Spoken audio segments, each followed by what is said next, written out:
Magluluto na tayo. Magpainit muna ako ng mantika sa kawali at igisa ko na rin yung bawang.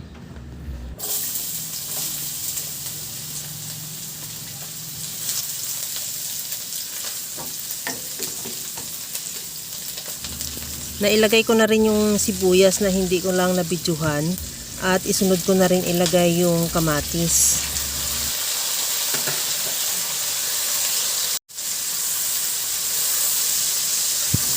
Okay na tong ating kamatis. Ilagay ko na rin yung kalahating kilo na pork liempo na hiniwa ko lang siya ng pa-serving cut. Ihalo lang hanggang sa mag-iba ang kulay o maglabas na siya ng sarili niyang mantika.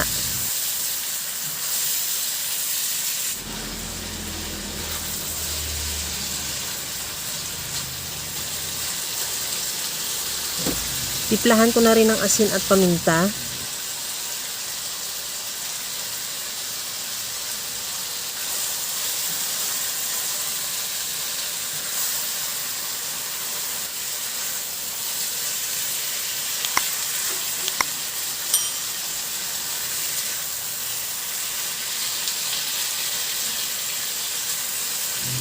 Lagyan ko na ng tubig. Nakadepende yung dami ng tubig sa dami ng karni o sa dami ng sabaw na gusto mo.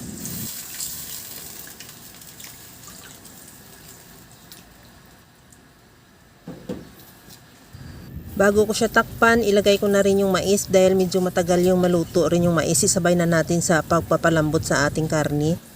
Takpan ko na rin hanggang sa maluto yung mais at yung karni. Pagkaluto ng mais at karne, isunod ko na rin ilagay dyan yung kamote at carrots. Takpan ko ulit hanggang sa maluto lang din yung kamote at carrots.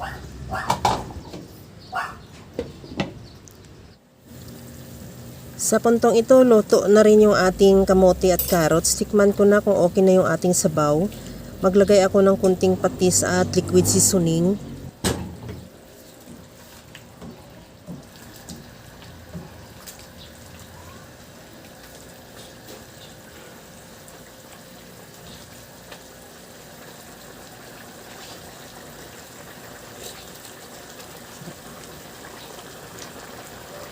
Okay na tong ating pork liempo soup with mais, carrots at kamote. Ready to serve na. Kaya mga kalasa, kung nagustuhan mo yung ating video, please like na lang at pakishare na rin sa inyong mga friends. At kung bago ka pa lang sa aking channel, subscribe na at i-click mo na rin ang bell button para sa mga notification.